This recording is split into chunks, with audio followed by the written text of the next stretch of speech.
ఈ వీడియో మీకు నచ్చితే లైక్ చేయండి, షేర్ చేయండి.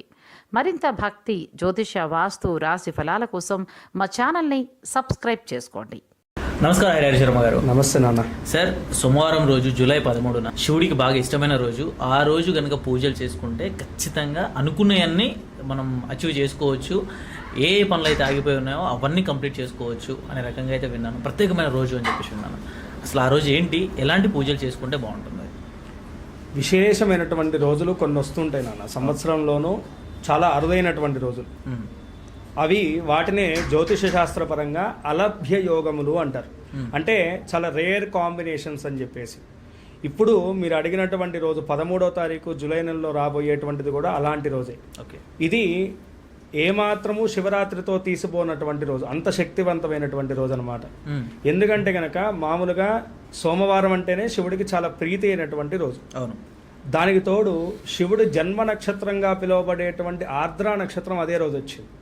అలాగే ప్రతి మాసంలో కూడా శివరాత్రిగా పిలువబడేటువంటి మాస శివరాత్రి కూడా ఆ రోజే కలిసి రావడం అనేటువంటిది ఇది నిజంగా అద్భుతమైనటువంటి రోజుగా మనం చెప్పుకోవాలి.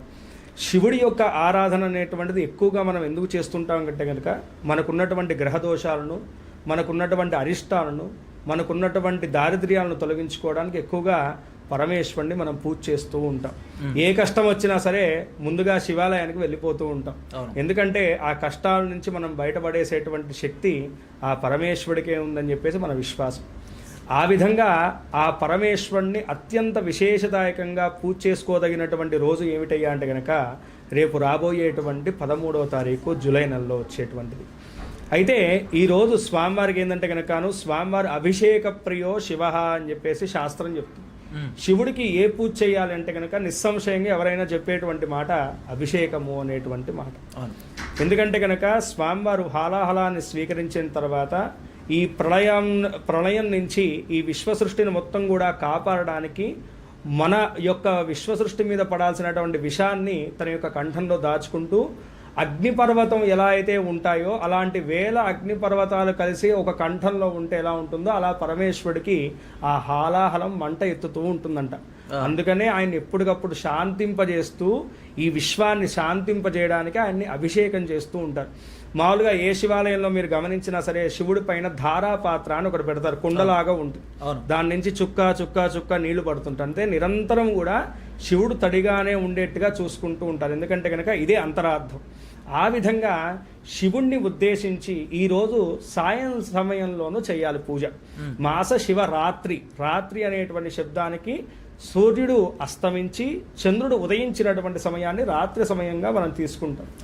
అలా ఈ యొక్క రోజు ప్రదోషకాల వేళ అంటే 6 నుంచి 7:30 మధ్యకాలంలో ఉన్నటువంటి సమయాన్ని మాస శివరాత్రి ఘడియలుగా మనం తీసుకుంటాం అన్నమాట.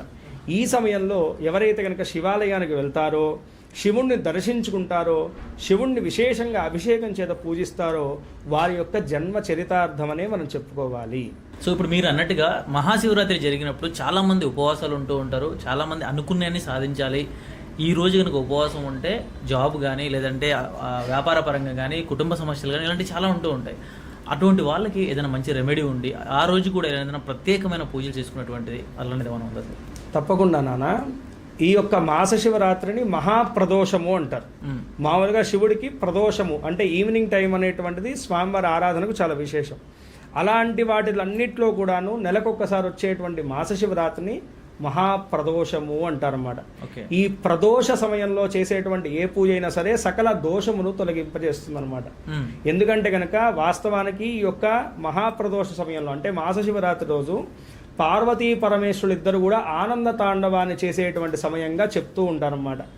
ఈ సమయంలో సమస్త దేవతలు అలాగే సమస్త గ్రహాలు సమస్త భూతాదులన్నీ కూడాను కైలాసంలోనే శివుణ్ణి సేవిస్తూ ఉంటాయంట. కాబట్టి ఈ సమయంలో చేసేటువంటి పూజ 3,00,00,000 మంది దేవతలను పూజ చేసినటువంటి పుణ్య ఫలితాన్ని మనకు కలగజేస్తుంది అని చెప్పే శాస్త్రం. ఎందుకంటే దేవతలందరూ అక్కడే ఉంటారు కదా. మనం ఈ పూజ చేయడం వల్ల సాక్షాత్తుగా కైలాసనాథుడిని పూజ చేయడం వల్ల ఈ పూజలన్నీ కూడా ఎక్కడికి వెళ్తాయి? ఆ కైలాసనాథుడి చరణాల వద్దకు వెళ్తాయి. కాబట్టి ఈ సమయంలో చేసేటువంటి పూజ సమస్త దేవతలను అర్చించినటువంటి పుణ్య ఫలితాన్ని మన ఖాతాలో వేస్తుందన్నమాట. అయితే ప్రధానంగా ఏంటంటే కనుకను ఎవరైతే కనుక నిరంతరం ఆరోగ్య సమస్యలతో ఇబ్బంది పడుతున్నారో, అంటే కొంతమంది చూస్తుంటే కనుక ఊరికూరికే అనారోగ్య పాలవుతుంటారు, యాక్సిడెంట్స్ అవుతూ ఉంటాయి, లేదు ఏదో రకమైనటువంటి దెబ్బలతో కింద పడిపోయేసి ఎముకలు విరగడం ఇలాంటివి జరుగుతుంటాయి.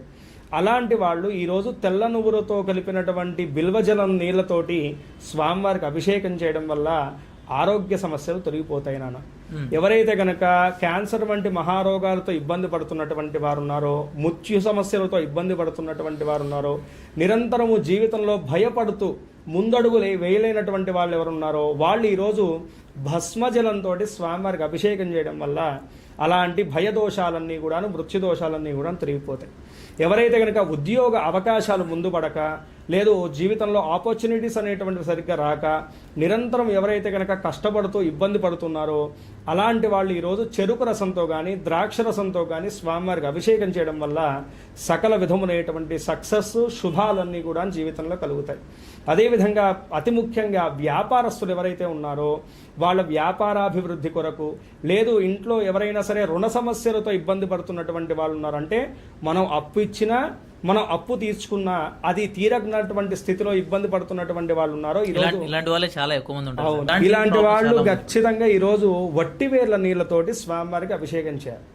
వట్టివేర్లను దొరుకుతాయి, దాన్ని స్వామివారి సమర్పణ చేసేసి ఆ నీళ్లతోటి అభిషేకం చేసినటువంటి తర్వాత జాజి పూలు అని దొరుకుతాయి, లేదంటే కనుక తెల్లటి పుష్పాలతోటి స్వామివారి పూజ చేయడం వల్ల కూడా ఆ రుణ సమస్యలన్నీ కూడా తీరిపోతాయి నాన్న. ఎలాంటి వాళ్ళైనా సరే ఈరోజు స్వామివారి యొక్క అనుగ్రహం కోరేటువంటి వాళ్ళు ఎవరైతే ఉన్నారో వాళ్ళు పంచామృతాలతోటి, అంటే పాలు, పెరుగు, తేనె, నెయ్యి, పంచదార, కొబ్బరికాయ వీటిని అభిషేక నిమిత్తమై సమర్పించి అభిషేకం చేసుకున్నటువంటి వారికి సకల అరిష్టములన్నీ కూడా తొలగిపోయేసి సకల శుభాలు కూడా చేకూరుతాయని చెప్పేసి శివపురాణం చెప్తుంది. అయితే ఈరోజు కంపల్సరిగా స్వామివారి యొక్క దేవాలయంలో చేయాల్సినటువంటి పని ఏమిటయ్యా అంటే కనుక స్వామివారికి తెల్లటి పూలను, బిల్వాలను సమర్పణ చేసి ధ్వజస్తంభం అనేటువంటిది ఉంటుంది కదా అక్కడ కానీ, లేదంటే కనుక స్వామివారి ముందు ఖచ్చితంగా నందీశ్వరుడు ఉంటాడు, అక్కడైనా సరే నువ్వుల నూనెతో దీపారాధన చేసినటువంటి వారికి గ్రహ బాధలన్నీ కూడా తొలగిపోతాయి. ఎందుకంటే ఇందాక మనం చెప్పుకున్నట్టుగా కేటగిరీ వైజ్గా మనం చూసుకుంటే కనుక ఒక్కొక్కరికి ఒక సమస్య ఉంటుంది. కొడుకు ఎడ్యుకేషన్ వైజ్గా ఇబ్బంది పడుతుంటే తండ్రి ఆర్థిక పరంగా ఇబ్బంది పడుతుంటారు, తల్లి అనారోగ్య సమస్యల పాలవుతుంది. ఇలా కాకుండా అందరికీ కూడాను ఆ ఇంట్లో ఉన్నటువంటి వారికి క్షేమం వాటిల్లాలంటే కనుక నువ్వుల నూనె దీపారాధన నందీశ్వరుడి దగ్గర చేయడం వల్ల ఈరోజు విశేషమైనటువంటి ఫలితాలు కలుగుతాయి. స్వామివారి యొక్క దేవాలయంలో ప్రదక్షిణాలు చేసి కనీసం 11, లేదంటే కనుక చేయలేమండి అంత శక్తి లేదంటే కనుక 3 ప్రదక్షిణాలను కంపల్సరీగా చేసి శివాలయంలో కూర్చుని ఒక్కసారైనా సరే దారిద్ర్య దహన శివస్తోత్రం అనేటువంటి స్తోత్రాన్ని పారాయణం చేయడం వల్ల మన జీవితంలో ఉన్నటువంటి దారిద్ర్య బాధలన్నీ కూడా తొలగిపోయేసి శివానుగ్రహం వల్ల సుఖము, సంతోషము, ఆరోగ్యము, ఐశ్వర్యం చేకూరుతుందన్న. Thank you sir, thank you so much. Video చూసినందుకు ధన్యవాదములు. ఈ వీడియో మీకు నచ్చినట్లయితే లైక్ బటన్ క్లిక్ చేయండి. మరిన్ని వీడియోలు పొందాలంటే దయచేసి సబ్స్క్రైబ్ చేయండి. మీ సూచనలు, సలహాలు తప్పక తెలియచేయండి.